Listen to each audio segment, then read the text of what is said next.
Yes, Aria said. He's one of his best friends from college. As she said this, Aria was thinking that since Charlie and Darren were such good friends, he still had the nerve to give a gift only worth a few $100s. She couldn't wait for her father to expose him in front of everyone.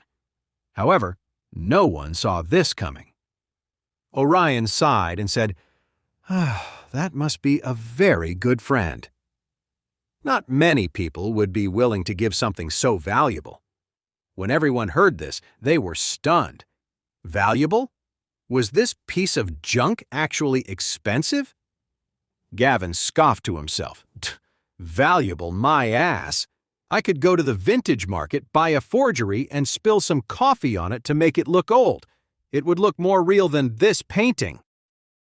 At that moment, Orion said earnestly, "This is a genuine work by the ancient-era painter Harvey Pike." Although Harvey Pike isn't an extremely famous painter, he was still one of the outstanding artists of his time.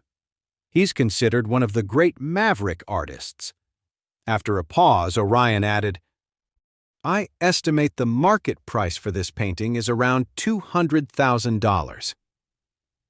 More than $200,000? Aria was completely floored. She thought this thing wasn't even worth $100, and now she was hearing it was worth over $200,000. Darren was speechless. He finally blurted out, "Oh, Charlie, how could you give me something so expensive? This is way too much." Charlie replied calmly, "Darren, it's the thought that counts. Don't worry about the price." Darren was deeply touched. He never expected his good friend from college to be so incredibly generous. Gavin just stood there looking dazed. What was going on? This piece of junk was worth over $200,000? Over $200,000! Damn it, was this some kind of prank? The other students were in shock too. This time, no one dared to look down on Charlie again. After all, this was a guy who casually gave away paintings worth more than $200,000 as gifts. Everyone was now envious of Darren. Talk about a score! To get such an expensive gift for his grand opening, he'd really hit the jackpot. At that moment, Aria was also in shock, and her opinion of Charlie changed completely. She knew her father was an expert. If he said the painting was worth over $200,000, then it was definitely worth that much. Oh my God! Darren's friend actually gave such an expensive gift. That was an incredible gesture. Thinking of this, she looked at Charlie with stars in her eyes. Claire asked, puzzled, "Charlie, how much did you spend on this painting?" Charlie smiled slightly and said in a low voice, "Actually, it didn't cost much. The guy who sold it to me was an acquaintance. He got it for a steal himself, so he sold it to me for a low price." Claire couldn't help but say, "A $200,000 painting sold to you for just a few thousand? Is something that good even possible?" Charlie said casually, "Some people don't think money is everything, right? Otherwise, I wouldn't have given this painting to Darren." Claire nodded lightly. Charlie was right. If money were the most important thing, no one would give away something so expensive. It seemed that even though her husband wasn't the most successful guy, he definitely had more courage than most people. At that moment, Charlie stood up. He looked at Gavin, who was now flustered, and asked with a smile, "Mr. Gavin, how would you like to eat this table? Do you want to just start chewing, or should I have it chopped up into smaller pieces for you with a knife?" Gavin wanted to crawl into a hole and die. Damn it! What was going on? Did he forget to read the horoscope this morning or something? Why did Charlie keep owning him, one thing after another? He never would have believed it, but the painting was actually real. and it was worth more than $200,000. But he'd already made that stupid bet. What was he supposed to do now? Was he really supposed to eat the table? Impossible. If his car got wrecked, he could just buy a new one. But eating a table? How could anyone even do that? He'd actually die if he tried. The other classmates started taunting him too. "Hey, Gavin, you're the one who said you'd eat the table. You're not backing out now, are you?" "Yeah, we're all waiting for the show." Someone slapped the table, and a voice called out, "Come on, Gavin, let's see it." Gavin's face turned ugly. He blurted out, "Come on, guys. You don't have to be so harsh, do you?" "Harsh?" Charlie said with a smile. "You started this yourself. Everyone's just encouraging you to keep your promise. Why are you getting all defensive?" Gavin knew he couldn't get out of this one, so he had to swallow his pride. He said in a strained voice, "Look, I was being impulsive just now. I was wrong. I apologize to Charlie and to everyone. I hope you can all forgive me." Seeing him back down so suddenly, everyone was shocked. Was this the same Gavin? Since when does he admit he's wrong? But Gavin had no other choice. What else could he do? Sure enough, as soon as he apologized, one of the classmates said, "Hey, it takes a lot for Gavin to admit he's wrong and say sorry. Besides, it's not like we can actually force him to eat a table. Let's just drop it." "Yeah, forget it. You can't eat a table.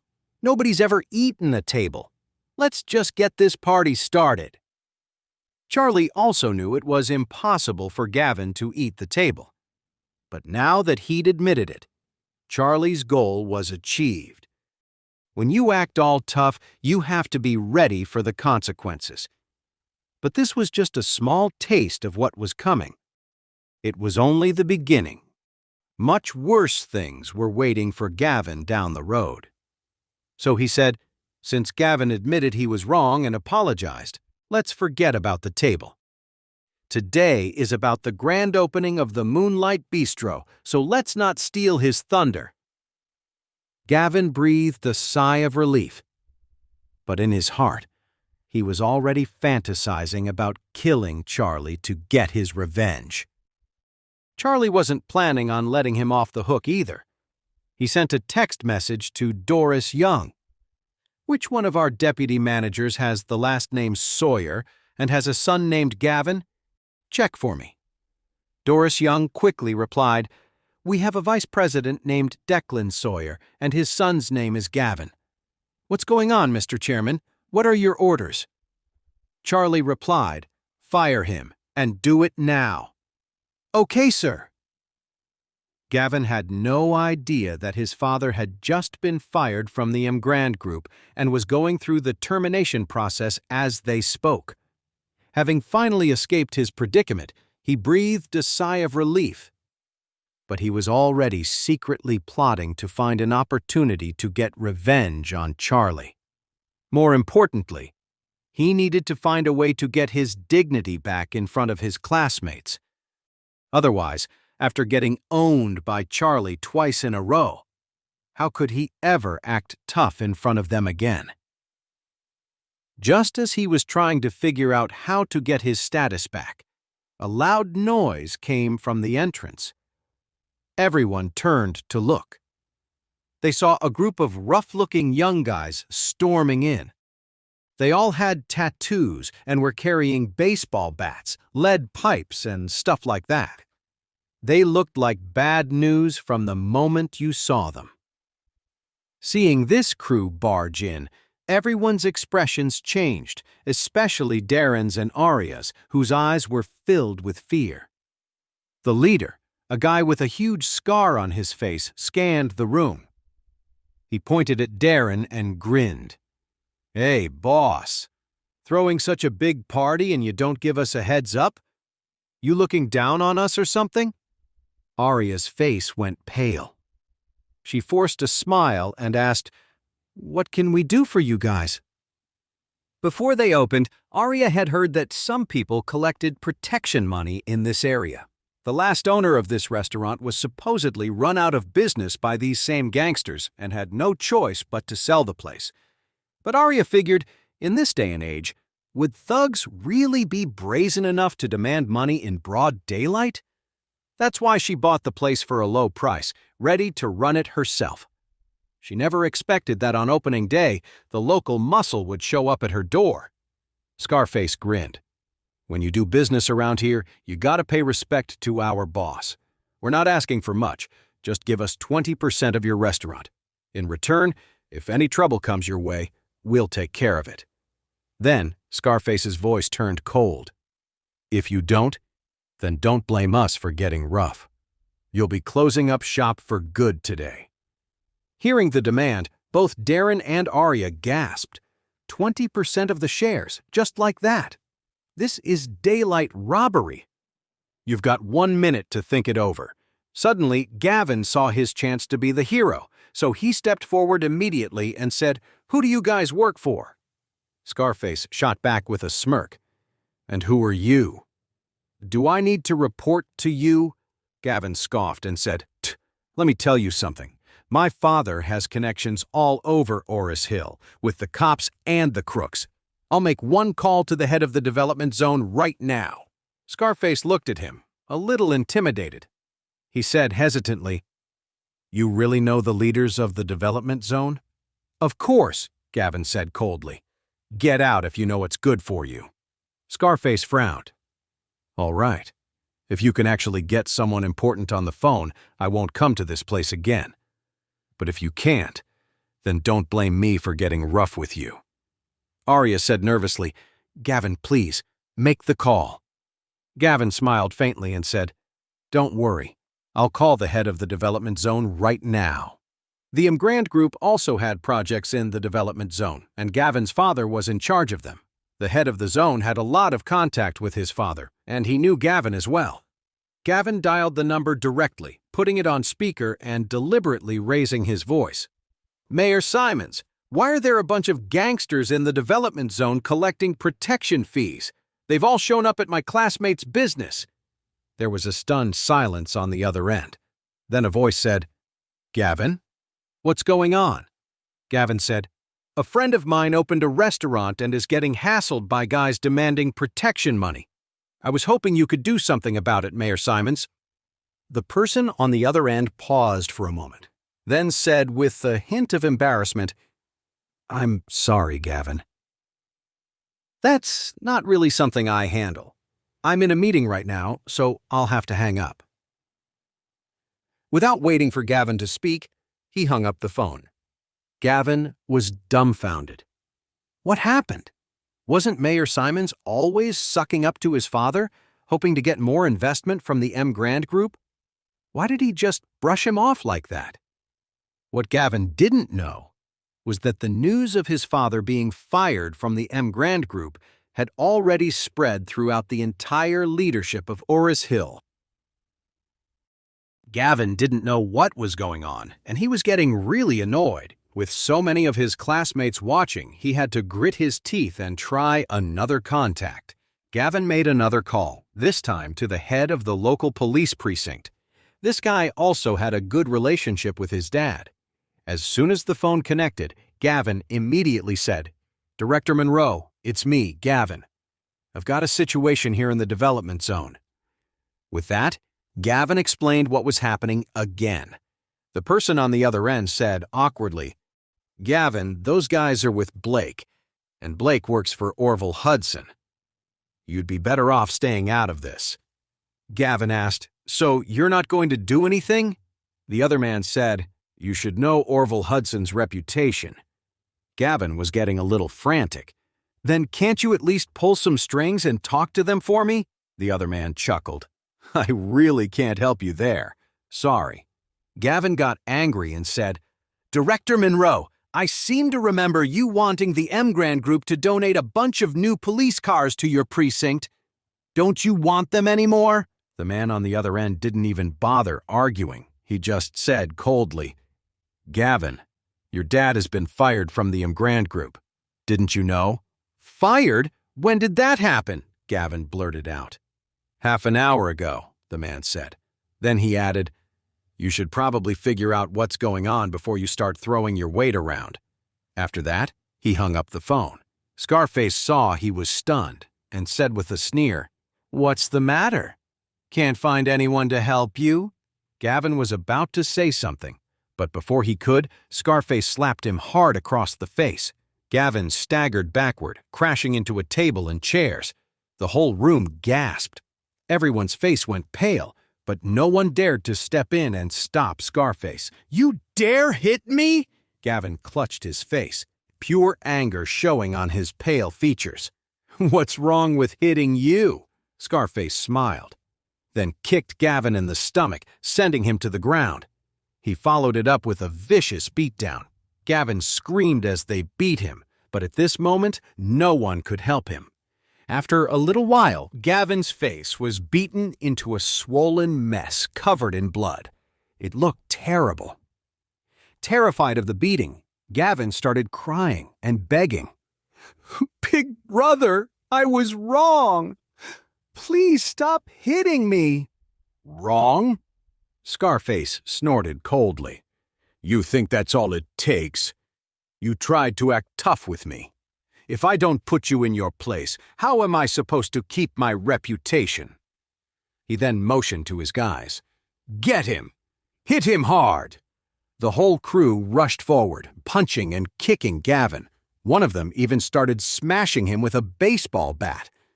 The scene was brutal. Seeing that Gavin was beaten half to death, Scarface walked over to Darren and threatened coldly. "Your friend tried to act tough with me. The original 20% is now 40%. If you don't agree, his fate is what awaits you too." Darren was terrified, but if he gave up 40% of his shares, he would just be working for this gang. He gathered his courage and said, "If you want 40%, then you might as well just kill me." Scarface frowned and said coldly, "Okay, then I'll be happy to grant your wish." After saying that, he pulled a gleaming, sharp knife from his pocket. Everyone was frightened, and the female classmates started to scream. Charlie saw that Scarface was about to go after Darren, and he immediately blurted out, "Put the knife down!"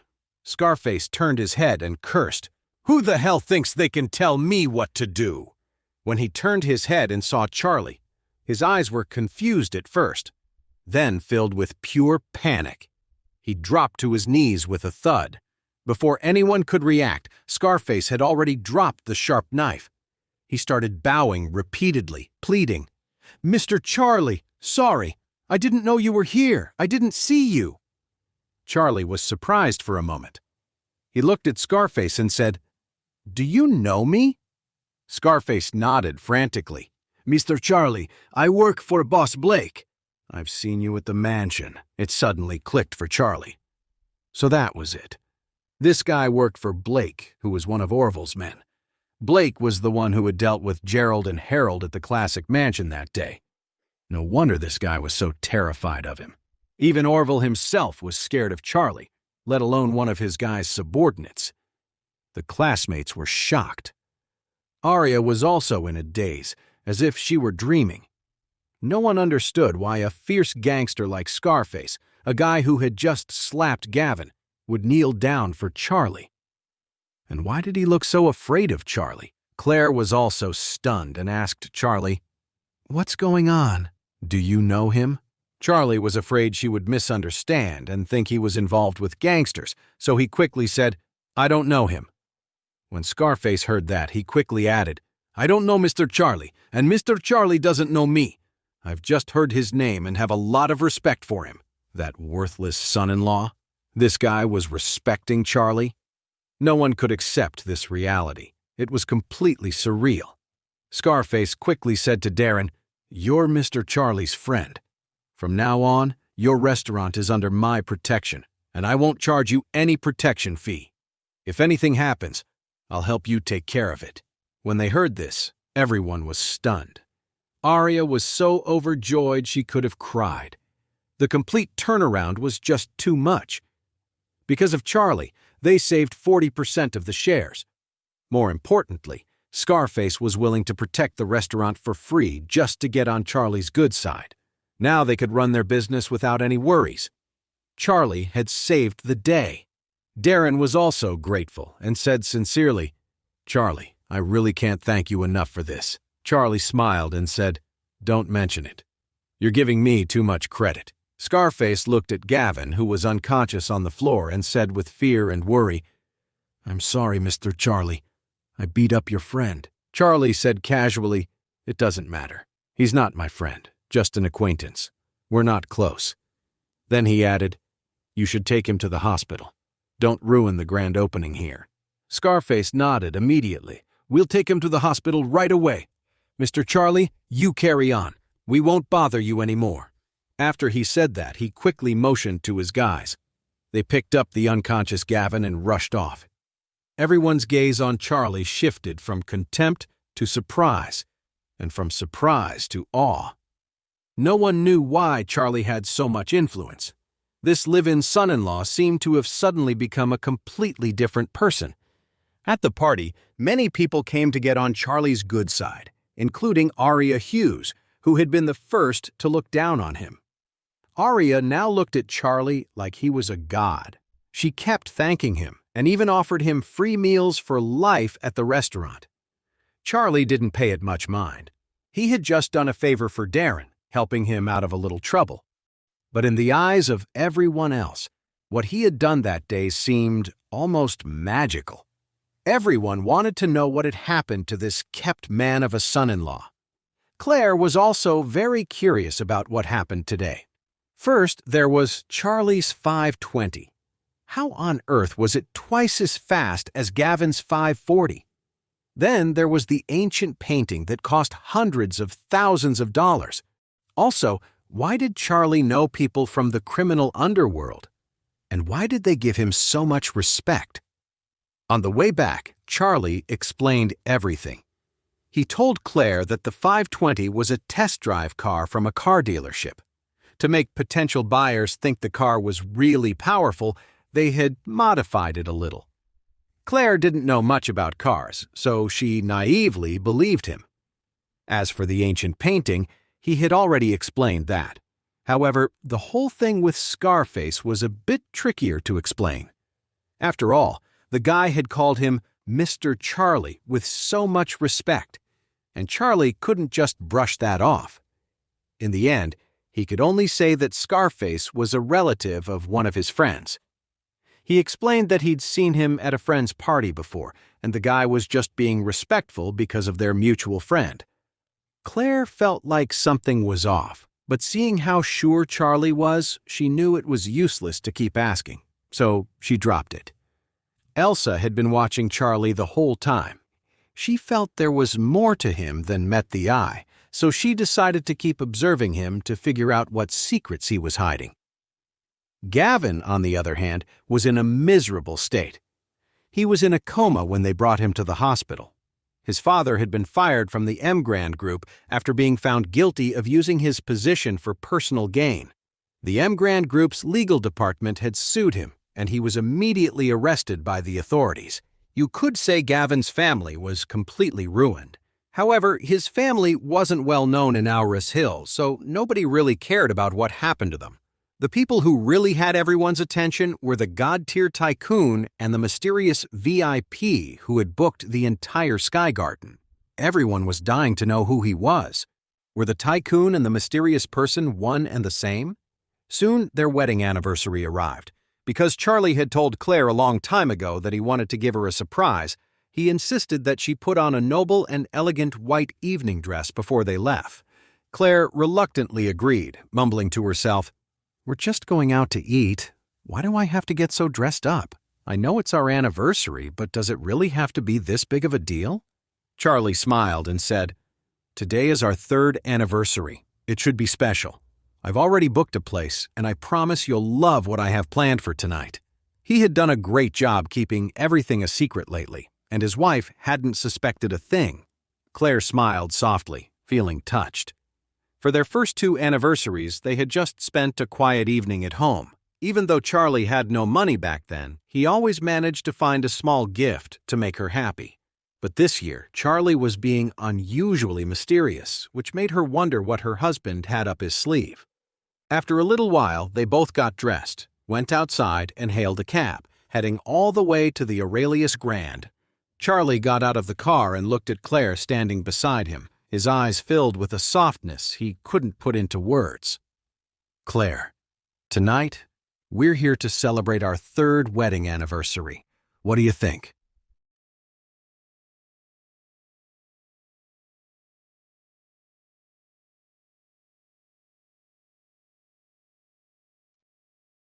This is only 5% of the story. Full story on Pocket FM app. Click on the link in description, install the app, and get 10 episodes free instantly.